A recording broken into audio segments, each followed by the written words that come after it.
Friends, మనము ఈ వీడియోలో టాప్ 200 బిట్స్ ఇక్కడ మనం చూస్తున్నాము. ఇవి క్లాస్ 8 బయాలజీ సెమిస్టర్ 1, సెమిస్టర్ 2 కంప్లీట్గా మనం టెక్స్ట్ బుక్ని బేస్ చేసుకుని ప్రిపేర్ చేయడం జరిగింది.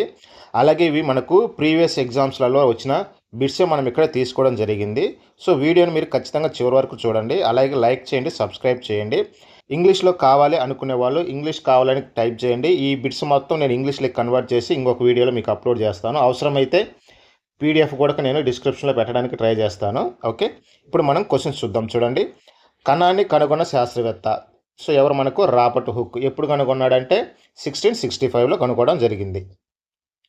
రాబర్ట్ హుక్ కణాన్ని దేనిలో పరిశీలించాడు? బెండ్, కార్క్లో పరిశీలించడం అనేది జరిగింది.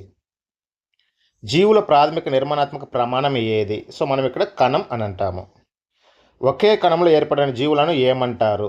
ఏకకణ జీవులు అని అంటారు. ఒకే కణంతో ఏర్పడిన జీవులను మనం ఏకకణ జీవులని అంటాము. ఏకకణ జీవులకు ఉదాహరణలు ఇవ్వండి అని అడిగాడు. సో అమీబా, పారామిషియం, ఇవి రెండు కూడా మనకు చాలా ఇంపార్టెంట్ బిట్స్. కంప్లీట్గా మనం టెక్స్ట్ బుక్ని బేస్ చేసుకుని ఇక్కడ తీసుకోవడం జరిగింది. అమీబాల కదలికలకు సహాయపడే నిర్మాణాలు ఏవి? మిథ్యాపాదాలు అంటాం. వీటిని మనం సూడోపోడి అని కూడా చెప్తాము. మానవ రక్తంలో ఆకారాన్ని మార్చుకోగల కణం ఏది? సో ఇక్కడ మనకు తెల్ల రక్త కణం. కణాలు ఏ ఆకారంలో ఉంటాయి? గుండ్రంగా, వర్తులాకారంగా, పొడవుగా లేదా శాఖయుతంగా ఉంటాయి. సమాచారాన్ని గ్రహించి ప్రసారం చేసే కణాలను ఏమంటారు? నాడీ కణాలు. అంటే వీటిని మనం ఏమంటాము? న్యూరాన్లని కూడా అంటాము. మొక్కల కణాలకు ఆకారాన్ని, దృఢత్వాన్ని ఇచ్చేది ఏది? కణకవచం. దీన్ని మనం సెల్ వాల్ అని చెప్తాము. కణ పరిమాణాన్ని దేనితో కొలుస్తారు? మైక్రోమీటర్ లేదా మైక్రాన్ అని అంటాము. అతి చిన్న కణం పరిమాణం ఎంత? ఇక్కడ వచ్చేసరికి మనకు 0.1 నుంచి 0.5 మైక్రోమీటర్లు. అంటే ఇది మనకు బ్యాక్టీరియాలో ఉంది. సో ఈ మొత్తం కూడా మనం ఏంటంటే టెక్స్ట్ బుక్ని బేస్ చేసుకుని తీసుకోవడం జరిగింది, అకాడమీ బుక్స్. నెక్స్ట్ క్వశ్చన్ చూడండి, ఇక్కడ అతిపెద్ద కణం ఏది? ఉష్ణపక్షి, ఆస్ట్రిచ్ అండం అని అంటాం. సో దీనికి కొలతలుగా చూసి చూడండి, 170 mm నుంచి 130 mm ఈ సైజులో మనకు ఉంటుందన్నమాట. కణంలో ఉండే 3 ముఖ్య భాగాలు ఏవి? కణత్వచం, కణద్రవ్యం, కేంద్రకం. కణత్వచాన్ని మరో పేరుతో ఏమని పిలుస్తారు? సో మనకి ఇక్కడ ప్లాస్మా పొర. కణంలోని గుండ్రని సాంద్రత గల మధ్య భాగాన్ని ఏమంటారు? కేంద్రకం అంటాము. కణత్వచానికి కేంద్రకానికి మధ్య ఉండే జిగురు లాంటి పదార్థం ఏమిటి? కణద్రవ్యం. సో నెక్స్ట్ క్వశ్చన్ ఇక్కడ చూడండి, కేంద్రకం లోపల ఉండే చిన్న గుండ్రని నిర్మాణాన్ని ఏమంటారు? కేంద్రకాంశం అని అంటాం. దీన్ని మనం న్యూక్లియస్ అని కూడా అంటాము. తల్లిదండ్రుల లక్షణాలు సంతానానికి చేరవేసే దారం లాంటి నిర్మాణాలు ఏవి? సో మనకు క్రోమోజోమ్స్. జీవులలో అనువంశికత ప్రమాణం ఏది? జన్యువు. దీన్ని మనం జీన్ అని అంటాము. జీవకణంలో మొత్తం పదార్థాన్ని ఏమంటారు? జీవ పదార్థం, ప్రోటోప్లాజం అని చెప్తాము. కణత్వచంలో లేని కణాలను ఏమంటారు? కేంద్రక పూర్వక కణాలు, ప్రోకారియోటిక్ సెల్స్ అని కూడా అంటాము. కేంద్రక పూర్వక జీవులకు ఉదాహరణలు ఏవి? బ్యాక్టీరియా, నీలి ఆకుపచ్చ శైవలాలు. నిజ కేంద్రక కణాలకు ఉదాహరణలు ఏవి? ఉల్లి పొర కణాలు, బుగ్గ కణాలు. కణద్రవ్యంలో కనిపించే ఖాళీ నిర్మాణాలను ఏమంటారు? రిక్తికులు అని అంటాము. వృక్ష కణాల కణద్రవ్యంలో ఉండే వర్ణయుత నిర్మాణాలను ఏమంటారు? ప్లాస్టిడ్లు అంటాము. ఆకుపచ్చ రంగులో ఉండే ప్లాస్టిడ్లను ఏమంటారు? హరిత రేణువులు, క్లోరోప్లాస్ట్ అని మనం చెప్పచ్చు. జంతు కణాలలో లోపించే కణాంగం ఏది? కణకవచం. సో జంతు కణాలలో మనకు కణకవచం అనేది లోపించి ఉంటుంది, లేదా చాలా తక్కువలో మాత్రం ఉంటుంది. మామూలు కంటితో చూడలేని జీవులను ఏమంటాము? సూక్ష్మజీవులని అంటాము. సూక్ష్మజీవులను ఎన్ని ప్రధాన సమూహాలుగా వర్గీకరించారు? 4. సో ఇవేంటంటే బ్యాక్టీరియా, శిలీంధ్రాలు, ప్రోటోజోవా, శైవలాలు. ఇలాగ మనకు 4 రకాలుగా వీటిని వర్గీకరించడం అనేది జరిగింది. జలుబు, ఇన్ఫ్లుయెంజా వంటి వ్యాధులను కలిగించే ఏవి? వైరస్లు. సో ఇది మనకు ఇంపార్టెంట్. పోలియో, చికెన్ పాక్స్ దేని వల్ల వస్తాయి? వైరస్ వల్ల వస్తాయి. మలేరియా ఏ సూక్ష్మజీవుల వల్ల వస్తుంది? ప్రోటోజోవా. టైఫాయిడ్ మరియు క్షయ వ్యాధి దేని వల్ల వస్తాయి? బ్యాక్టీరియా వల్ల వస్తుంది. చాలాసార్లు అడిగారు ఈ బిట్స్ ఏమి. అమీబా, పారామిషియం ఏ విభాగానికి చెందుతాయి? ప్రోటోజోవాకి చెందుతాయి. పెన్సిలియం, ఆస్పర్జిల్లస్ ఏ విభాగానికి చెందుతాయి? శిలీంధ్రాలు. పాలను పెరుగుగా మార్చే బ్యాక్టీరియా ఏది? లాక్టోబాసిల్లస్. ఆల్కహాల్, వైన్ తయారీలో ఉపయోగపడే సూక్ష్మజీవి ఏది? ఈస్ట్. చక్కెరను ఆల్కహాల్గా మార్చే ప్రక్రియను ఏమంటారు? కిణ్వనం, ఫెర్మెంటేషన్ అని మనం అంటాము. కిణ్వనంను కనుగొన్నది ఎవరు? Louis Pasteur. ఎప్పుడంటే 1857లో. వ్యాధికారక సూక్ష్మజీవులను చంపే మందులను ఏమంటారు? యాంటీబయాటిక్స్ అని అంటాము. అంటే సూక్ష్మజీవ నాశకాలని చెప్పచ్చు. పెన్సిల్ని కనుగొన్న శాస్త్రవేత్త అలెగ్జాండర్ ఫ్లెమింగ్. ఎప్పుడంటే 1929లో. మశూచికి టీకాను కనుగొన్నది ఎవరు? ఎడ్వర్డ్ జెన్నర్ 1798లో. గాల్లో నత్రజని స్థాపించే సూక్ష్మజీవులను ఏమంటారు? జీవ నత్రజని స్థాపకాలు, లేదంటే సైనోబ్యాక్టీరియా లేదా నీలి ఆకుపచ్చ శైవలాలని చెప్తాము. Next question. వ్యాధులను కలిగించే సూక్ష్మజీవులను ఏమంటారు? వ్యాధి జనకాలు, ప్యాంథోజెన్స్ అని అంటాము. అంటువ్యాధులకు ప్రధాన వాహకం ఏది? ఈగ. మలేరియా వ్యాధిని వ్యాప్తి చేసే వాహకం యాడ ఎనాఫిలిస్ దోమ. డెంగ్యూ వైరస్కు వాహకంగా పనిచేసే దోమ ఏది? యాడ ఏడిస్ దోమ. యాడ ఏడిస్ దోమ. ఆంథ్రాక్స్ వ్యాధికి కారణమయ్యే బ్యాసిల్లస్ ఆంథ్రాసిస్ను కనుగొన్నది ఎవరు? Robert Koch. ఎప్పుడంటే 1876లో. నిల్వ చేసే పదార్థాలకి ఉదాహరణలు ఇవ్వండి. Sodium benzoate, sodium metabisulphite. So ఇవి మనకు చాలా ఇంపార్టెంట్.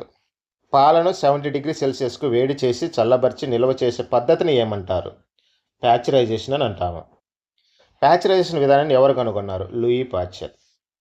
చిక్కుడు జాతి మొక్కల వేరు బుడిపలో ఉండే బ్యాక్టీరియా ఏది? రైజోబియం. వాతావరణంలో నత్రజని శాతం ఎంత? 78%. సిట్రస్ కాంకర వ్యాధి కారకం ఏది? బ్యాక్టీరియా. బెండకాయలో పసుపు ఈ నెల మొజాయిక్ వ్యాధి దేనివల్ల వస్తుంది? వైరస్ వల్ల వస్తుంది. గోధుమలో కుంకుమ తెగులు దేనివల్ల వస్తుంది? శిలీంధ్రాలు. ఒకే రకమైన మొక్కలను పెద్ద ఎత్తున పెంచడాన్ని ఏమంటారు? పంట అని అంటాము. వర్షాకాలంలో పండే పంటలను ఏమంటారు? ఖరీఫ్ పంటలని అంటాము. ఖరీఫ్ కాలం ఎప్పటి నుండి ఎప్పటి వరకు ఉంటుంది? జూన్ నుండి సెప్టెంబర్ వరకు ఉంటుంది. ఖరీఫ్ పంటలకు ఉదాహరణ ఇవ్వండి. వరి, జొన్న, సోయాబీన్, వేరుశెనగ, పత్తి. శీతాకాలంలో పండే పంటలను ఏమంటారు? రబీ పంటలు అంటాము. రబీ కాలం ఎప్పటి నుండి ఎప్పటి వరకు ఉంటుంది? అక్టోబర్ నుండి మార్చి వరకు ఉంటుంది. రబీ పంటలకు ఉదాహరణ ఇవ్వండి. గోధుమ, పప్పు ధాన్యాలు, బఠానీ, ఆవాలు. వ్యవసాయంలో మొదటి దశ ఏమిటి? నేలను సిద్ధం చేయడం. నేలను వదులుగా చేసే విధానాన్ని ఏమంటారు? దున్నడం లేదా చాలు తీయడం. నేలను దున్నడానికి ఉపయోగించే ప్రధాన పనిముట్టు ఏది? నాగలి. విత్తనాలు నాటే ముందు మట్టి గడ్డలను పగలగొట్టడానికి వాడే పరికరం చదును చేయు పరికరం. దీన్ని ఏమంటాము? లెవలర్ అని కూడా చెప్తాము. కలుపు తీయడానికి ఉపయోగించే పరికరం ఏది? తొల్లిక లేదా గడ్డపార. ట్రాక్టర్తో నడిపించే ఏ సాధనం ద్వారా నేలను దున్నుతారు? సాగు సాధనం. దీన్ని మనం కల్టివేటర్ అని కూడా అంటాము. విత్తనాలు నాటడానికి వాడే ఆధునిక పరికరం ఏది? విత్తనాలు చల్లు గొర్రు. దీన్నే సీడ్ డ్రిల్ అని అంటాము. విత్తనాలు చల్లు గొర్రు ఉపయోగించడం వల్ల ఏమి ఆదా అవుతాయి? కాలం మరియు శ్రమ. మొక్కల పెరుగుదలకు నేలకు అందించే పదార్థాలను ఏమంటారు? సేంద్రియ మరియు రసాయనిక ఎరువులు. సేంద్రియ మరియు రసాయనిక ఎరువులు. రసాయనిక ఎరువులు ఎక్కడ తయారవుతాయి? కర్మాగారాల్లో. రసాయనిక ఎరువులకు ఉదాహరణ ఇవ్వండి. Urea, ammonia sulphate. అంటే దీన్ని మనం ఎన్పీకే అంటాం. Nitrogen, phosphorus, potassium. జంతు వృక్ష వ్యర్థాలు కుళ్ళడం వల్ల ఏర్పడే ఎరువు ఏది? సేంద్రియ ఎరువు. నేల సారాన్ని పెంచడానికి ఒకదాని తర్వాత మరొకటి పండించే విధానం పంట మార్పిడి అంటాము. నియమిత సమయాల్లో పంటకు నీటిని అందించడాన్ని ఏమంటారు? నీటి పారుదల.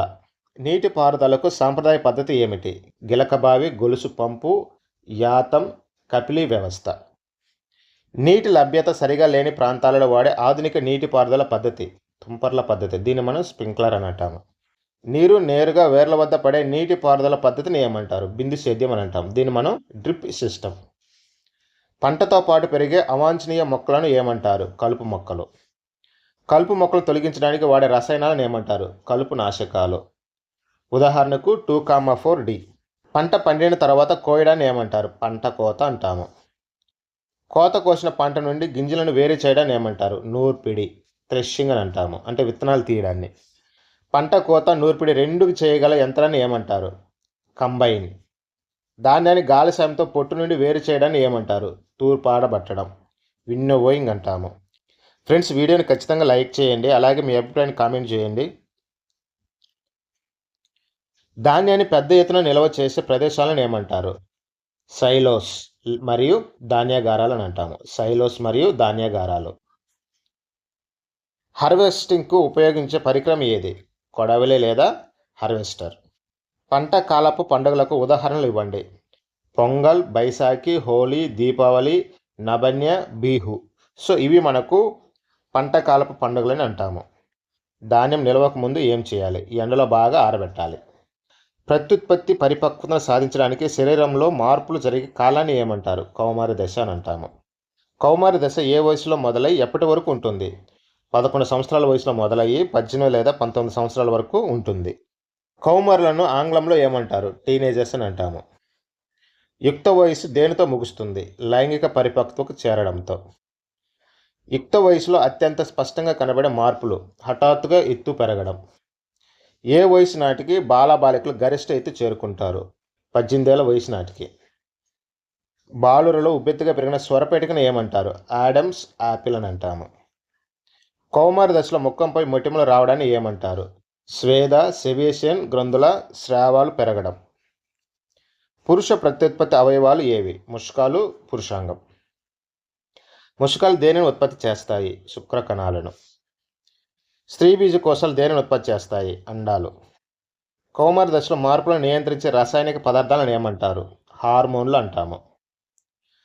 హార్మోన్లను ఏ గ్రంథులు స్రవిస్తాయి? అంతఃస్రావిక గ్రంథులు, వినాళ గ్రంథులు స్రవిస్తాయి.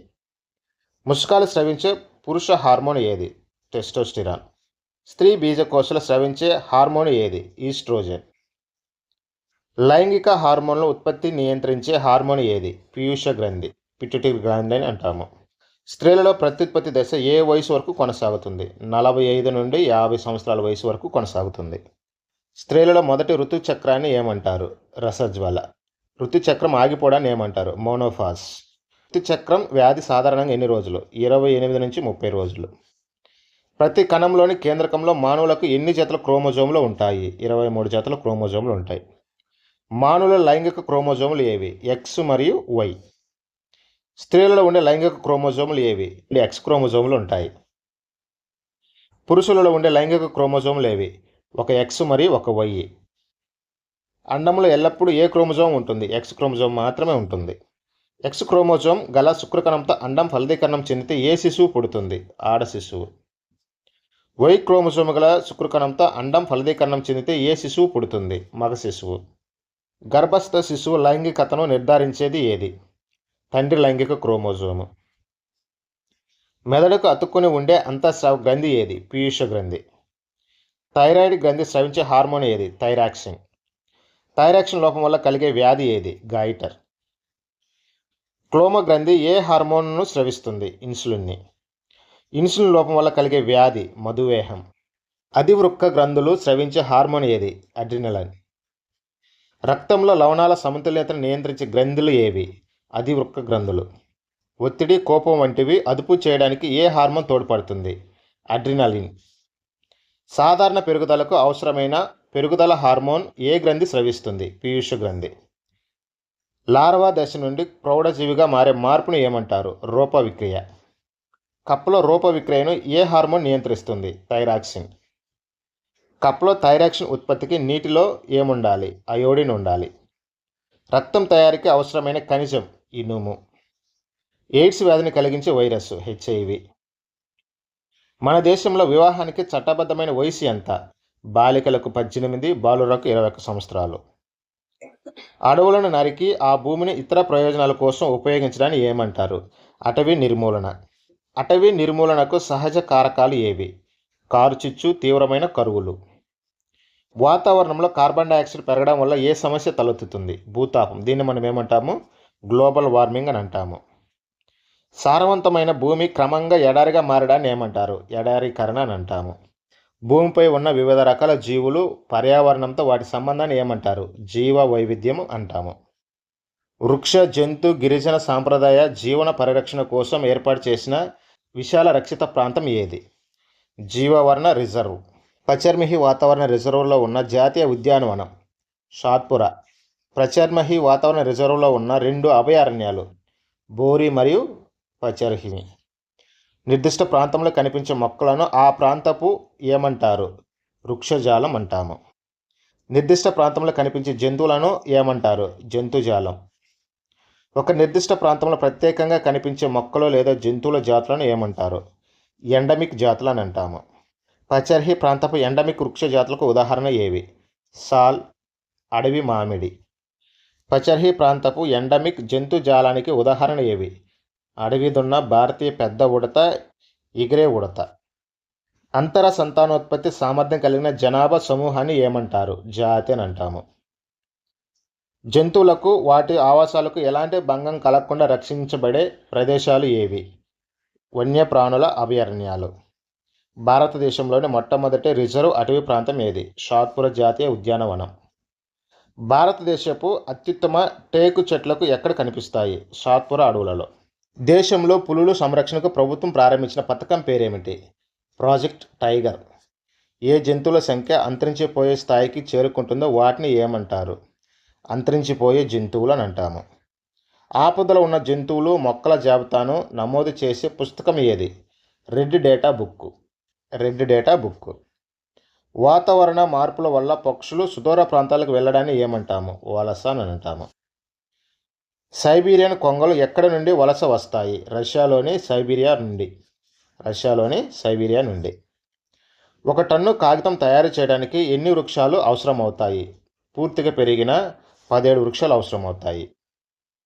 కాగితాన్ని ఎన్నిసార్లు రీసైక్లింగ్ చేయవచ్చు? 5 నుండి 7 సార్లు. నాశనం చేయబడిన అడవుల స్థానంలో కొత్త మొక్కలు నాటడాన్ని ఏమంటారు?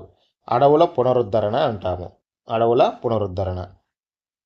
ప్రపంచంలో 12 స్థూల జీవావరణ దేశాల జాబితాలో భారతదేశం 6వ స్థానంలో ఉంది యాజ్ పర్ టెక్స్ట్ బుక్. గాలిలో నత్రజని శాతం ఎంత? 78%. గాలిలో ఆమ్లజని అంటే ఆక్సిజన్ శాతం ఎంత? 21%. గాలిని కలుషితం చేసే పదార్థాలను ఏమంటారు? వాయు కాలుష్య కారకాలు అని అంటాము. ఇంధనాలను పాక్షికంగా మండించడం వల్ల ఉత్పత్తి అయ్యే విషవాయువు ఏది? కార్బన్ మోనాక్సైడ్ అవుతుంది. రక్తం యొక్క ఆక్సిజన్ వాహక సామర్థ్యాన్ని తగ్గించే వాయువు ఏది? Carbon monoxide. పొగ మంచు కలిసి ఏర్పడే దానిని ఏమంటారు? పొగ మంచు, స్మాగ్ అని అంటాము. పొగ మంచు వల్ల పిల్లలు ఏ సమస్య వస్తాయి? ఉబ్బసం, దగ్గు ఇవి వస్తాయి అన్నమాట.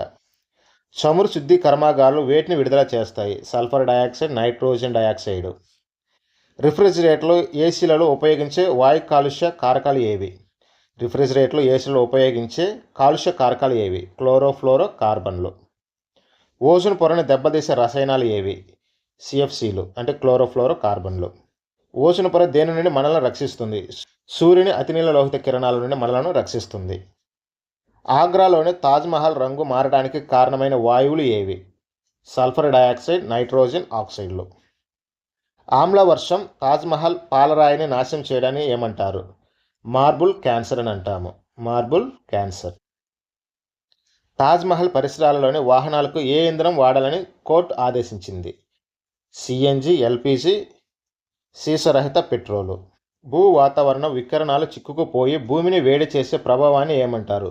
గ్రీన్ హౌస్ ప్రభావం. గ్రీన్ హౌస్ ప్రభావానికి కారణమయ్యే వాయువు ఏది? Carbon dioxide. భూ వాతావరణ సగటు ఉష్ణోగ్రత పెరగడాన్ని ఏమంటారు? భూతాపం అంటాము. గ్రీన్ హౌస్ వాయువులకు ఇతర ఉదాహరణలు ఇవ్వండి. మీథేన్, నైట్రోజన్ ఆక్సైడ్ మరియు నీటి ఆవిరి. గ్రీన్ హౌస్ వాయువుల విడుదలను తగ్గించేందుకు కుదుర్చుకున్న ఒప్పందం ఏది? Kyoto protocol. భూతాపం కారణంగా కరుగుతున్న హిమానీయ నదం ఏది? గంగోత్రి. సిఎన్జి అనగా ఏమిటి? కంప్రెస్డ్ న్యాచురల్ గ్యాస్ అంటాము. జూలై నెలలో లక్షల మొక్కలు నాటే కార్యక్రమాన్ని ఏమంటారు? వన మహోత్సవం. నీటిని కలుషితం చేసే పదార్థాలను ఏమంటారు? జల కాలుష్య కారకాలు అంటాము. భారతదేశంలోని అత్యంత ప్రసిద్ధి పొందిన నదుల్లో ఒకటి ఏ నది? గంగా నది.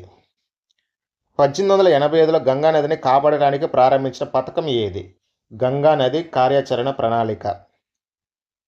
2016లో భారత ప్రభుత్వం ప్రారంభించి కొత్త నది పథకం ఏది?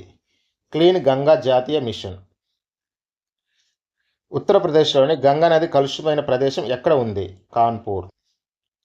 మురుగునీటిలో ఉండే ఏ జీవులు నీటి నాణ్యతను తెలియజేసే సూచికగా పనిచేస్తాయి? క్షీరదాల మలంలో ఉండే బ్యాక్టీరియా. థర్మల్ విద్యుత్ కేంద్రాల నుంచి వచ్చే ఏ జలం కాలుష్య కారణంగా మారుతుంది? ఉష్ణజలం, వేడి నీరు. త్రాగడానికి అనువుగా ఉన్న నీటిని ఏమంటారు? త్రాగునీరు అని అంటాము. పోర్టబుల్ వాటర్ అని అంటాము. నీటిలోని సూక్ష్మజీవులను నశింపజేయడానికి సాధారణంగా ఏం చేస్తారు? నీటిని మరిగించడం. నీటిని శుద్ధి చేయడానికి వాడే సాధారణ రసాయన పద్ధతి క్లోరినేషన్. క్లోరినేషన్ పద్ధతిలో నీటికి ఏమి కలుపుతారు? క్లోరిన్ బిళ్ళలు లేదా బ్లీచింగ్ పౌడర్. నీటి సంరక్షణకు ఏ పద్ధతులు వాడాలి అంటే ఇక్కడ మనకు తగ్గించడం అంటే రిడ్యూస్, తిరిగి వాడడం రీయూజ్, రీసైక్లింగ్ అని అంటాము. పునఃచక్రం చేయడం. డైనోసార్లు ఏ రకమైన జీవులకు ఉదాహరణ? అంతరించిపోయిన జీవులు. పెట్రోలియం శుద్ధి కర్మాగారాలలో గాలిలోకి విడుదలయ్యే వాయువులు ఏవి? Sulphur dioxide. కలుపు నాశనుల వల్ల ఏ కాలుష్యం జరుగుతుంది? జల మరియు నేల కాలుష్యం. అడవుల విస్తీర్ణం తగ్గడం వల్ల వాతావరణంలో ఏది పెరుగుతుంది? Carbon dioxide. జంతు ప్రదర్శనశాలలో జంతువులు ఎక్కడ ఉంటాయి? కృత్రిమ ఆవాసాలలో. ఒక పౌరుడిగా మనం పర్యావరణ పరిరక్షణకు ఏం చేయాలి? మొక్కలు నాటాలి, కాలుష్యం తగ్గించాలి. ఫ్రెండ్స్, ఇవి మనకు మోస్ట్ ఇంపార్టెంట్ 200 బిట్స్ ఈ చాప్టర్స్ నుంచి. ఇవి మనకు ఖచ్చితంగా ఎగ్జామ్స్లో వస్తాయి. ప్రీవియస్ ఎగ్జామ్స్లో చాలా ఎగ్జామ్స్లో ఇవి ఎక్కువగా రిపీట్ అయిన బిట్స్ అనమాట. సో మీకు పీడిఎఫ్ కావాలంటే పీడిఎఫ్ అని టైప్ చేయండి, నేను డిస్క్రిప్షన్లో లింక్ పెడతాను, అక్కడి నుంచి మీరు డౌన్లోడ్ చేసుకోవచ్చు. అలాగే వీడియోని చివరి వరకు చూసిన వాళ్ళు ఖచ్చితంగా మీ అభిప్రాయాన్ని ఈ వీడియో మీద మీ అభిప్రాయాన్ని కామెంట్ చేయండి. అలాగే లైక్ చేయండి, సబ్స్క్రైబ్ చేయండి. Thank you.